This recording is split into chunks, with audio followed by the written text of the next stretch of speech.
Welcome to TV Burp. Bugle hat on Downton Abbey. You don't look dishevelled to me.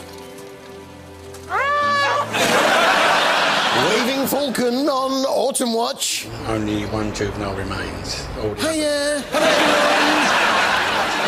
And Bruno fancies a McDonald's on Strictly. Wow, the spice-topped and pump-top Patsy! Special sauce, lettuce, cheese, pickled onion on a sesame seed bun. What was James Jordan up to? I mean, I know all that dancing is tiring, but really... Emergency!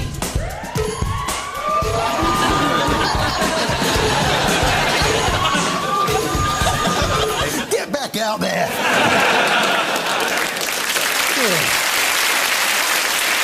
Nigella's back in the kitchen. That's enough. Dear. Yep. So, where does she get her inspiration from? I find inspiration from anywhere and everywhere. Let's just say that when it comes to food, I'm a greedy internationalist. That classic If Kitsch Diner special, A Grasshopper Pie, didn't come to me in a dream, but while I was watching an American TV show. And I found inspiration for my spatchcock poussin with a salad with sourdough croutons on the streets of San Francisco. See, for my tea, I had a pizza. And I got the inspiration for that from a leaflet that came through the letterbox. Now, what I like about Nigella is she's not afraid to nosh down the food herself, which, of course, has led to her becoming one of the more curvy of our cooks. Sometimes I think it's a good job Nige isn't filmed in 3D. I think of my roast seafood as something of a twofold treat. Anyone who eats it feels spoilt, and they're right, they are being spoilt. Whoa!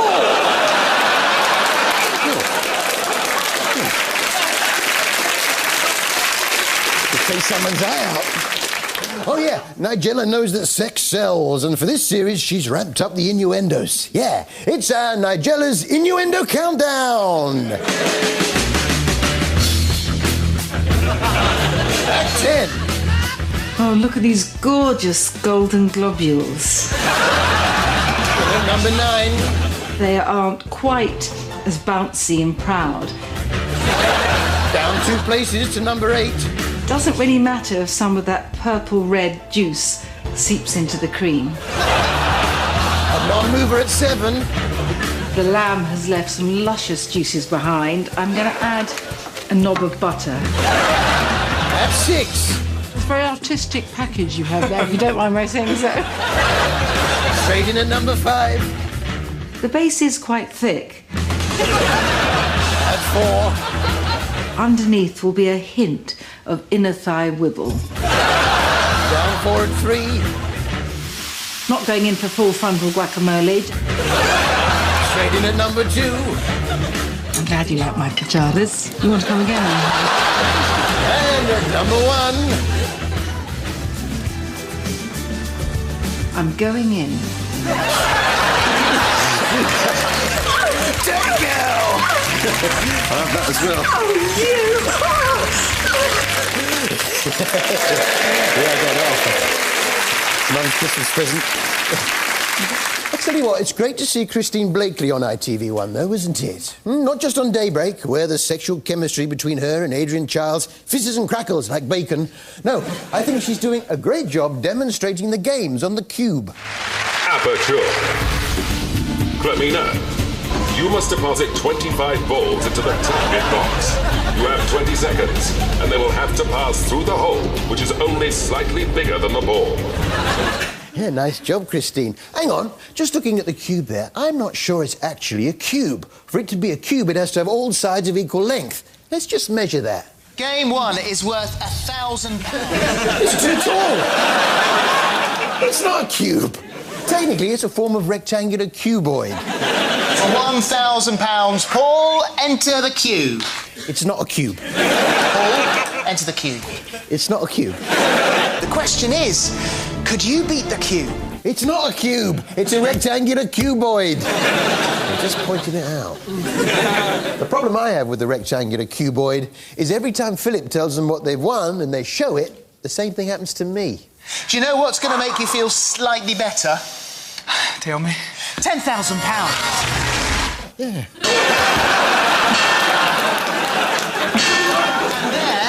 £20,000.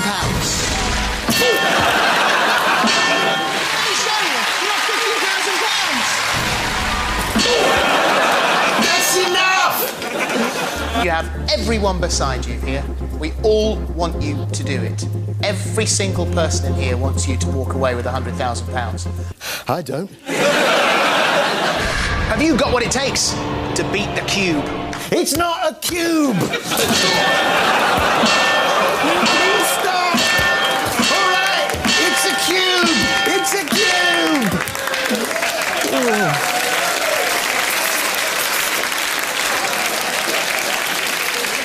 It's not really, it's a rectangular cuboid.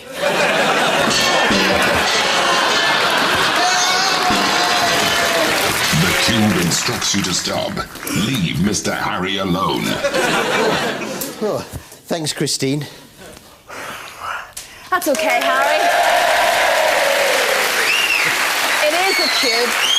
It's just the perspective that the camera gives that makes it look like a rectangular cuboid. Oh. Do the voice for us again. Your task is to get all 14 balls through the holes in 10 seconds. That's great. Hello and welcome to Daybreak with me, Christine Blakely, and Adrian Childs. Thanks, Christine.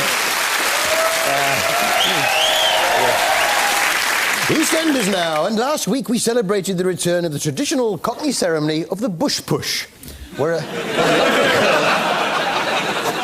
local girl is selected and pushed into a bush. Well, there was another one this week. Oi! Get up!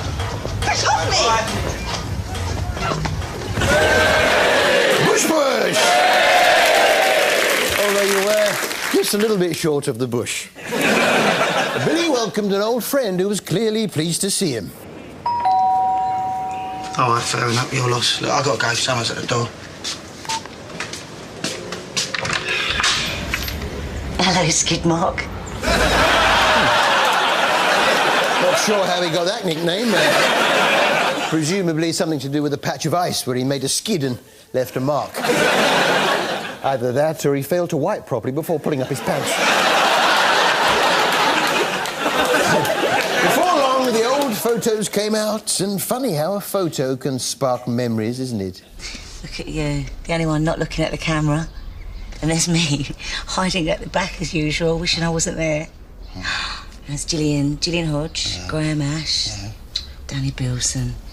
Yeah, I've got my old class photo here. I don't know if you can see me just there. There's Barry Stevens, Sharon Taylor, Geoffrey Gibbs, Stephen Naylor, Robert Mills, Sharon Wills, Christopher and Sarah Shaw. Peter Collinshaw liked to party, Doreen Archer was quite arty, Alan Drum killed his mum, Barry Fuller topped himself. Hardeep Singh lived in Wembley, wet himself in assembly. A boy called Pip had a hair lip and got a job on the ship.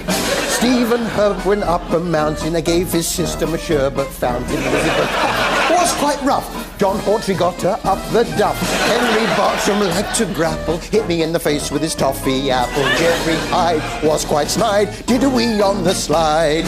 Sidney Batrick scored a hat-trick, works in the curries down at Gatwick. Norman Cole is on the dole, sits outside Asda with a bowl. Stephen Kendall went out on a bender. He got off with a girl called Brenda.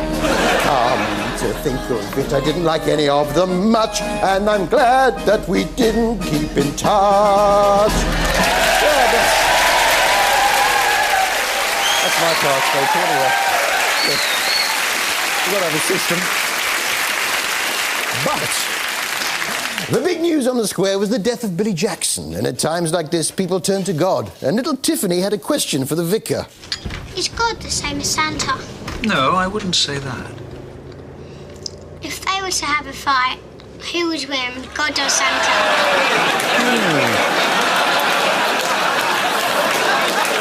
If only there were a way to find out. The harder you try, EastEnders, the less likely you are to get your fight featured. All right. Jane Goodall, Beauty and the Beasts now, which retraced wildlife heartthrob Jane Goodall's story of how she came to study chimpanzees in the wild. It seemed there were some close bonds between the chimps. Flo and Ollie were the two females. They spent a lot of time together, and I learned a lot about mothering skills from them and the close bonds between mothers and offspring, between brothers and sisters. They've got quite close, haven't they? Whilst in Africa, Jane learnt a bit of chimpanzee, which she was eager to pass on to the rest of the world. And I would like to bring you the voice of these amazing beings with whom we share the planet. And I would like to bring you the sound which, before too long, may not be heard anymore in the forests of Africa. I can't wait, Jane.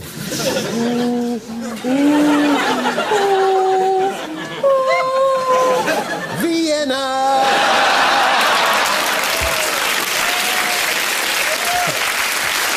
Jane told of her son Grub, who lived alongside a special chimp friend of theirs. When Grub was very little, he didn't want to eat solid food.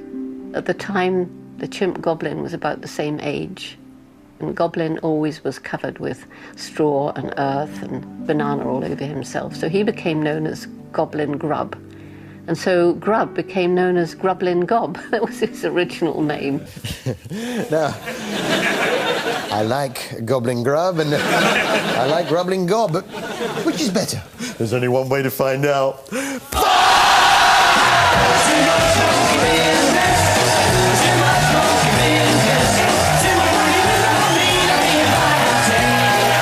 after the break.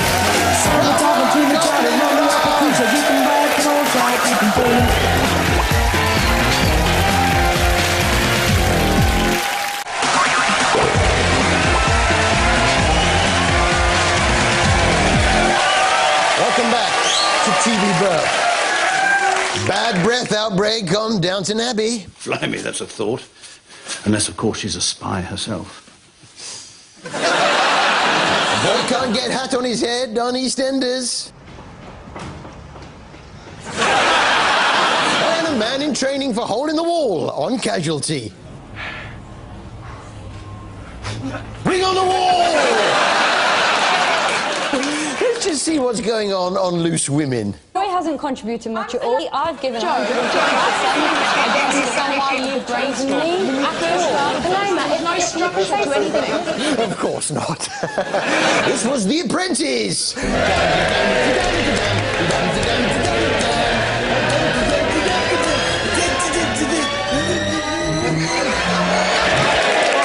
Sugar, and I will strike you down. I want to be a billionaire so freaking bad.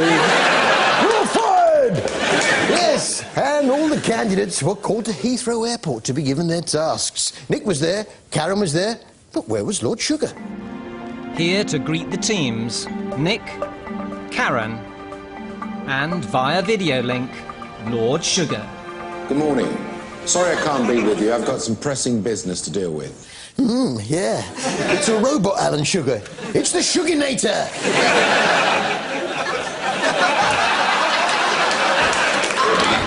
Lord Sugar, you will obey. You're fired. You're fired. You're fired. You're fired.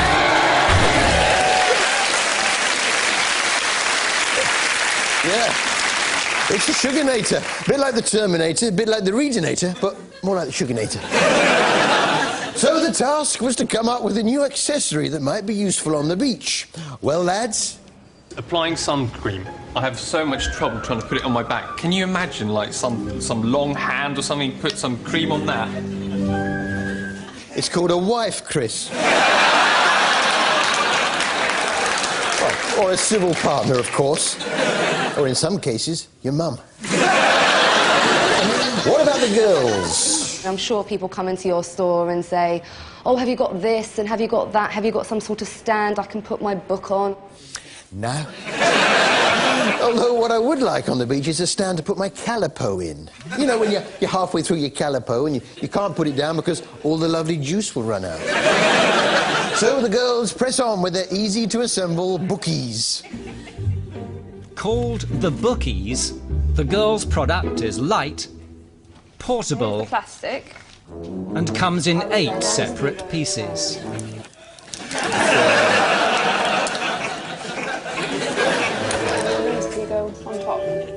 Definitely. We need 2 bits at each side. How does this work? That one goes on top of that. That one, isn't it? That's the point of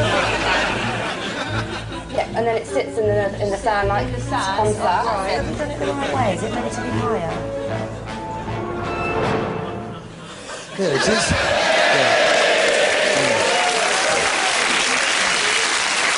It's a cube. Well, technically a rectangular cuboid. All right, it's a cube, all right! Actually, looking at that bookies... I mean, whose real idea was this? Initially, that was mine, Lord Sugar. I've found a use for the bookies. It's handy for drying out a single pair of pants. Yes, and you can also use it to hold your calipo. So that all that lovely juice doesn't flow out. Oh, I bought this rather nice bangle the other day. Yeah, I bought 2 and sent one to my favourite act on the X Factor. I wonder if he wore it on Saturday's show. It seems like a beautiful dream. It was supposed to be a bangle, not a necklace. Yes, it's the X Factor and the return of the wild card contestants. And boy, were we all pleased to see Wagner. It was interesting to see some of the stuff he had in his house, too, particularly the bow and arrow. I've got some very exciting news for you. What's he use that for? All right, Wagner. Hang on. Am I getting his name right? It's Wagner! I picked Wagner because he's different. Wagner is a born entertainer. Wagner, at least you are not predictable. When people talk about the X Factor tomorrow, they'll all be talking about Wagner. We should just clear this up once and for all. What is your name? Wagner. Right, it's Wagner Louis, OK? Yeah, Wagner. Yes, the wild cards. I always think you can tell a lot about someone from how clean their doorbell is. So, who had the dirtiest doorbell of all the wild card acts? Diva Fever? Nice clean doorbell. Wagner? A little bit discoloured, but fairly clean. What about Paige's doorbell? Dirty doorbell. It was nice to hear the bloke that does the voiceover try his hand at yodeling this week. John Adelaide! What a show, though, eh? Simon summed it up fairly succinctly. This show tonight, it feels like you've made a milkshake out of an onion, a sausage, a strawberry, a lemon. You've mixed it all together. Onion, a sausage, a strawberry, a lemon. Put some milk in there. We'll put that on. There we go.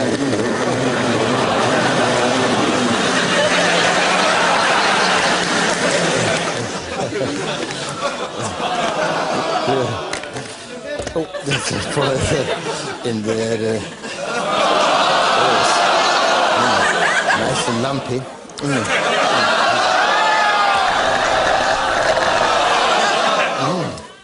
Horrible.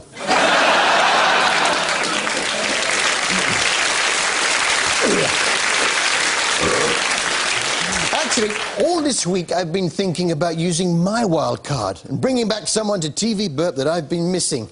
Yeah, and you know what? I think I'll do it. Harry felt that last week's show was lacking something, and it's been eating at him all week. I've made a mistake. I need to give him a second chance. I want to get him back on the show.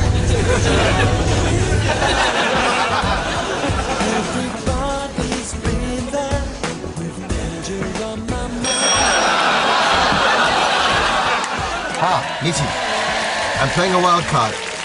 I want you back on TV Burp. No, thanks.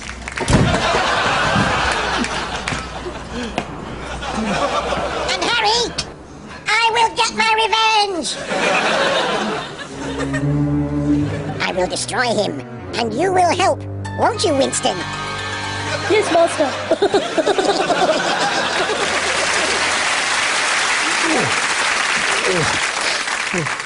I tried my best. Oh, shut up. It's great to see that ITV1 have finally got themselves a solid daytime antiques assessment and disposal format. I'm referring to Secret Dealers, in which antiques experts are invited to bid on the belongings of members of the public. Now, just tell me, where's this come from? Well, it came from my grandfather, who was a wine and spirit merchant. It's always been around, but I really don't know how he acquired it. But I just have a feeling it was probably a gift, because a lot of the silver that I inherited did come to him as a result of his being in the wine trade for 50 years, that sort of thing. So, well, I think it's a really smart piece. The embossing on it is super quality. But that's a great story that it came from your grandfather. I mean, is this something you'd like to hand down to your family? No, not really. There was lots of lovely stuff. I particularly liked Peter's lifelike woman puppet that he demonstrated to us so well. David has bid you 200. Wow!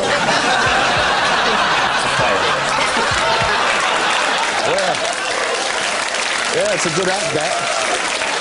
And we booked it to sing us out, ladies and gentlemen. It's Peter and this puppet. To grant you a song and make you fall in love, I would already have you up under my arm. I used to pull all my tricks, I hope that you like that, but you probably won't. You think you're cooler than me. You got designer shades just to hide your face. You wear them around like cooler than me. Cooler than me. Thank you, Peter, and your puppet. That's all from us. Good night. Now, Winston, now! Look out!